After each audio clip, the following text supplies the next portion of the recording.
Muli bwanji amalawi anzanga kuchokera uko kumpoto kukafika kumwera, kuchokera kummawa kukafika kumadzulo, komanso amalawi ena nonse amene simuli dziko lino. Ndikupasani moni pakatikati pa usiku pamene nthawi ya tsiku la lero ikuonesa kunena kuti ili 00:18 minutes pakatikati pa usiku. Tikhoza kunena kuti Monday, tikhoza kunena kuti Tuesday, komano nkhani yayikulu yoposa ndiyonena kuti upangiri uyamba kupangidwa tsiku la Monday kufikira pano pamene ukuchitidwa lilitsi.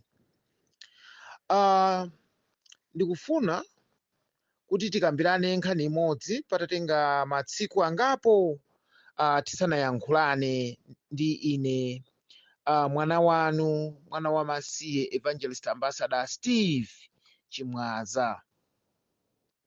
Nkhani imene tikufuna kukambirana lero ndikungofuna kukumbutsana komanso kufunsana mafunso awiri atatu.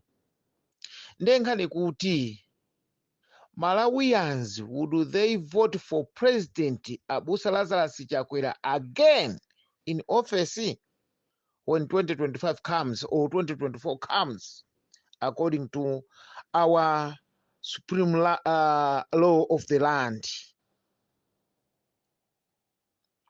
Funso likuti kodi Amalawi adzavoteranso Abusa Chakwera kukhala president wa dziko lino kawiri mu ofesi ya upresidenti nanga chifukwa chani? Ndiye nkhani ikunena kuti the president has completely failed his high five philosophy. Kumbukirani kunena kuti president olemekezeka a dziko lino Dr. Mbusa Lazarus Chakwera anali ndi ndondomeko zawo zimene anazikonza zoti azayendetsere dziko lino ngati atasankhidwa kukhala president wa dziko lino. Ndipo atasankhidwa kukhala president wa dziko lino, Amalawi onse anayembekezera kuna kuti high five philosophy agwira ntchito pofuna kupindulira miyoyo ya Amalawi, pofuna kutukula dziko lino, pofuna kusintha chikhalidwe kamvedwe ndi kagwiritsidwe ntchito ka boma la Malawi. Koma high five anangokhala pa chipepala ndi zionesero zoyitanira chipani cha Malawi Congress Party, komanso zipani zina zothunguruwa, zojejeduka, zopanda chiyembekezo kuti zithandizire amfumu kuledzera. Kulira kwa nzika ya Malawi ndi zimene tikufuna kukambirana lero muzokambirana zathu patadutsa matsiku. Ndeti mangofuna tichite analyze kuti utsogoleri wa President Lazarus Chakwera pofika lero pa 15 May mu chaka cha 2023 pamene angosala masiku owerengeka kuti amalize zaka za thunthu zitatu ali mu ofesi. Tikunena kuti chowasogolera ya district yawo ndi high five, anatchula mu chizungu kuti high five, amatenga dzanja lawo kumayimisa mwamba kunena kuti zinthu 5 zimene iwo azayendesere dziko. Ndeno tisanapite kutsogolo kwambiri tikunena kuti angakhale kuti high five walephereka completely dismally, high five akuyenda motere. 1, amanena kuti fight against corruption, kuthana ndi katangale ndiye choyambirira chimene Achakwera anafunisisa kuti akalowa mboma azakwanirise ndipo azathese. Chachiwiri chinali prospering together, akuti kupeza chipambano kapena kupita chitsogolo tonse pamodzi. Zopsa kwa basi. Chachitatu amanena kuti unity kapena kuti umodzi, mgwirizano. Chachinayi kapena kuti cha 4 amanena kuti rule of law, kusatira ndi kulemekeza lamulo la dziko lino, constitution ndi malamulo ena onse oyendesera dziko lino. Chomalizira ndipo chachinambala 5 chimanena kuti servant leadership. Ndiye ndimafuna ndiyende nanu limodzi pa mfundo zawo 5 imodzi kuti kodi abusa president olemekeza kwa dziko lino Dr. Makathe Lazarus Chakwera wakwanilisa mfundo 5 zimene amanena zija. Ndiye tiyamba ndi corruption posataya nthawi. Zikuoneka kuti wolemekezeka president wa dziko lino Dr. Abusa Lazarus Makathe Chakwera pofuna kumenyana ndi Katangale, pofuna kuthesa Katangale, iwo azala Katangale. Ndipo Katangale amene adzala wamera wabereka ali ndi ana ali ndi zipaso zooneka. Mwachisanzo pofuna kumenya corruption tamva ife kunena kuti muulamuliro wawo bungwe lotchedwa NOCMA kwabedwa ndalama za nanu. Tili ndi maumboni ochuluka amene nduna zina mmangidwa, amene nkhani zawo zili ku khoti angakhale sizikuweruzidwa, nduna zina zinatengeredwa mapasipoti awo koma zimapezeka kuti zikuyendabe. Sizoti zimakhala bwanji nkhani ya ku NOCMA. NOCMA nkhani imene sikutha kufikira lero, kufikira mayi Buluma ananena kunena kuti komatu mayi awa asankhidwa kukhala a principal secretary wa amandikakamiza kuti nditenge ndalama ndikapereke kwa chief ku Nigeria. Muulamuliro wa high 5 fight against corruption mboma losogoleredwa ndi Mbusa Lazarus Chakwera. NOCMA gate kuli Batatawala gate emene ndi nkhani yovuta kwambiri yatekesa ma department onse ya boma kuyambira ku State House. Nkhani ya Batatawala sikusiya munthu. Ndinenatu ndikamati sikusiya munthu sindinena inu ndine ndikunena awa amene tikuanena kunena kuti akufuna kumenya corruption wa. Tinaona ife anthu atabukiridwa ndege kuchokera ku America kuti azakhale nawo pa malumbiritsidwe. Analipira ndege imeneyo sakuziwika siboma la Malawi. Imeneyo kuchitidwa kuti Batatawala gate muulamuliro wa olemekezeka Mbusa president wa dziko lino. Crossroads Hotel gate ndalama za nanu zobedwa kuchokera ku State House pogwiritsa ntchito hotelo ije yotchuka ya mulilongwe Crossroads. Ndalama za Malawi kufuna kuthesa corruption, pofuna kulowa mboma anatiuza kuti azathesa zimenezo koma zikuchitika ku nyumba yeniyo imene akukhala mtsogoleriyo akufuna kuthesa corruption yo. Treasury allowances, Minister of Finance ku Treasury taona ma allowance anthu akuzipasa ma allowance kuposa masiku apa chaka. Muulamuliro wa president ofuna kuthesa Katangale. Rehabilitation of State House kunena kuti tatenga 1.2 billion tifuna tizikathirire kapinga, tifuna tizikazalire maluwa, tatenga ndalama zina tifuna tipentere nyumba, tifuna tipangire chane pwirikiti zosaziwika bwino kufuza kulibe china chilichonse chimene chikuchitika. Muulamuliro wofuna kuthesa Katangale. Adimaki kubedwa chimanga chonse. Adimaki chanthu akawazofusa kuti kodi mpungono uli kuno kwenda bwanji ndikungwaiseka kwacho santose ntchito. Muulamuliro wofuna kuthesa Katangale mboma lotsogozedwa ndi Mbusa yekhayo wokondedwa high 5 philosophy ndi Dr. Abusa Reverend Lazarus Makathe Chakwera. Taona ife ndalama za disability zimene zimaperekedwa kuchokera ku parliament zisakuziwika kuti zaenda bwanji, amati disability fund. Taona ife ndalama zokhazikitsidwa 105 billion yoti ikaguliridwe fetereza athandizire anthu osauka mdziko muno ikaperekedwa ku bushari mpaka lero ndalama sizinatuluke. Kufusa palibe wina aliyense amene akuyankhula. Iyayi koma ine ndikatenga 700 iyayi koma zabedwa si 30 billion koma 750 million iyayi koma chani. Nobody is being arrested over that. Ulamuliro umene wa munthu wa Mulungu amene anapempha Malawi kuti mundivotere ndizayendesa dziko lino mokomera wina aliyense komanso ndizathesa corruption.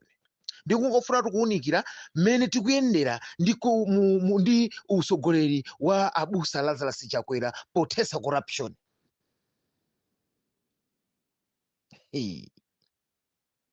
Ngongole za dziko over 80 trillion komano Minister of Finance wena kuti tingongolanso 80 billion ina angakhale mdziko muno tili ndi ngongole. So mvese chisoni kwambiri mwapanga nazo chani ngongolezi koru 0/100. So mvese chisoni. Pamenepo sindinena zambiri ndangonena za corruption zokhazo zilipo zambiri zimene tikanatha kufotokoza chimodzimodzi. Prospering together. Prospering together ili ndedi bodza sana gwire polo nchimodzi chomwe chifukwa a president akupita kusogolo iwo ndi banja lawo basi. And now they're becoming rich. Abwenzi awo anzawo ndi amene akulemera pamutu pa anthu osauka. Nduna zawo ndi zimene zikulemera. Anthu ochokera mboma la kwawo ndi amene akulemera. Andale amene ali nawo muchipani chimodzi ndi amene akulemera ochepa kwambiri. Ndi prospering together sindikudziwa mwina poti mawu ndi achizungu. No equal justice tikayang'ana mene zinthu zikuyendetseredwa kaya makoti kaya kapangidwe ka zinthu mu dziko muno tipeza kuti palibe sankho lokhalokha limene lakula. Anthu ochokera mu Lilongwe ndi amene akuyenera kuchipindula koposa wina aliyense. Anthu ochokera Central Region ndi amene akuyenera kupindula koposa munthu wina aliyense.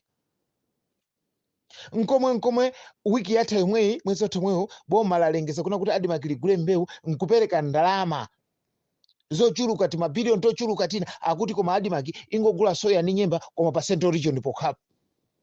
Zimene zomvetsa chisoni kwambiri mpaka na chairman wa ku parliament amene amayang'anira za ulimi agriculture wadandaula kwambiri mkumadabo kuna kuti kodi ndalama za Malawi zikugwira ntchito yotani. Unity, umodzi. Koma umodzi wavuta kwambiri chifukwa tikaona kunena nkhani ya umodzi mdziko lino mu utsogoleri wa abusa Lazarus Chakwera. Nepotism is at highest peak. Nepotism has divided Malawi. Anthu akumpoto zitsiro, anthu akumwera zitsiro, anthu akumawa zitsiro, anthu amene akuyenera kugwira ntchito Malawi muno ndi kupindula pa umodzi ndi anthu apa Central Region okha. Tikayang'ana ma institution, tikayang'ana ku polisi, tikayang'ana ku intelligence, tikayang'ana ku army, tikayang'ana even ma company aboma. Bamva chisoni kuna kuti kodi anthu odziwa ndi ochokera mu Lilongwe, Mudowa, Munchisi, Mchinji. Pang'ono dedza kapena kasungu. Zomvetsa chisoni kwambiri. Tribalism kusankhana mitundu, regionalism ndi imene yakula mu ulamuliro wa Chakwera.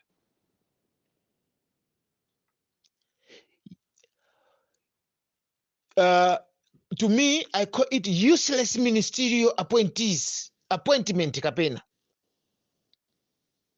Ministers kusankha ministers oti saziwa china chilichonse sapanga china chilichonse chimene asankhira kuti akangoseka mawayilesi anzawo. Akangoseka ma TV anthu asamapange uchini. Angubweretsa timalamulo tosadziwika bwino. Nduna ndi nduna kuyisankha kukangoseka adimaki. Nduna ndi nduna kuyisankha kukangobanda ndalama zawo zogulira fetereza.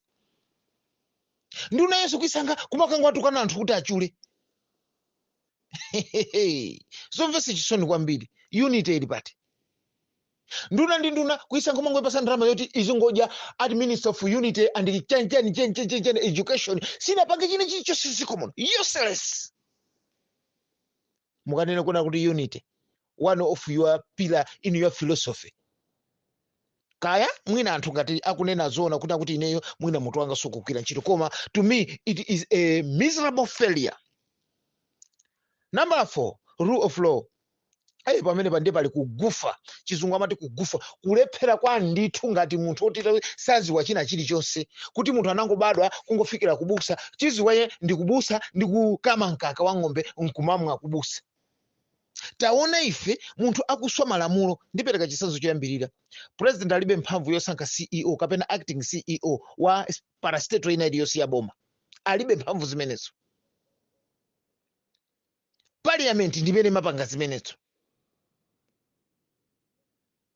taona ife a president akusankha acting CEO wa MRA kuswa malamulo. Taona ife a questionable court orders kumadabu kuti kodi izi ma order amene akuchokera kuti zikukhala panchi. Kodi awo mukuti minister wa akutengereredwa injection, kodi minister mwati akufunika ku constitutional review zikukhala panchi kuswa kwa malamulo mu ulamuliro wa president awa. Taona ife mabungwe okhazikika oyang'anira malamulo ACB, DPP, Attorney General, mabungwe akungoyenda ngati sakudziwa chimene akupanga. Ndalama kumangobedwa mosasatira malamulo. Zomvetsa chisoni kwambiri. Taona ife nduna atuzili mu office kukhuzidwa ndi nkhani ya corruption, president kumazipasabe ma benefits, kumazipasabe malipiro. Zomvetsa chisoni kwambiri. Rule of law ili pa high five ndikunena zizili mu high five. Taona ife ku parliament mabilu akuzembesedwa. Taona ife president akusainira mabilu nyasa kwambiri muziko muno opinja miyoyo ndi chikhalidwe cha anthu. Taona president akusekerera ndi chinkondo chokuswa malamulo muziko muno. Zomvetsa chisoni kwambiri. Chomalizira nchonena kuti pa high five pacho chomalizira nchonena kuti pali servant leadership. Servant leadership.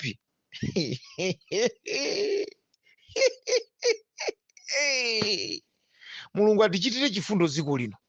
Ndipo sindikudziwa kunena kuti kapena poti chizungu timangoyankhula chizungu sitimaziwa kutanthauzira kwake. Koma Mr. President has failed Malawians.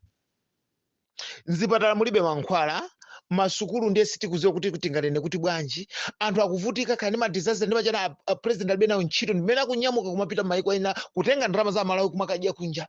Pamene mafuta akusowa fuel mu filling station mmene president akuchita celebrate zimene iye akufuna. Kusiya nzika zili mu ululu kumana kuti servant leadership zimene ziza kuti kuzikwezera salary president yekha kuzikwezera salary. Kukwezera salary nduna zache kukwezera salary ku parliament. Amalawi akuvutika ma civil servant akuvutika u servant leadership ulipate.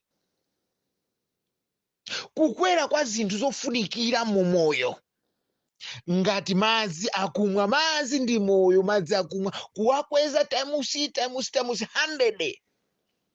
Magesi kuwakweza ndi kuwakwezanso.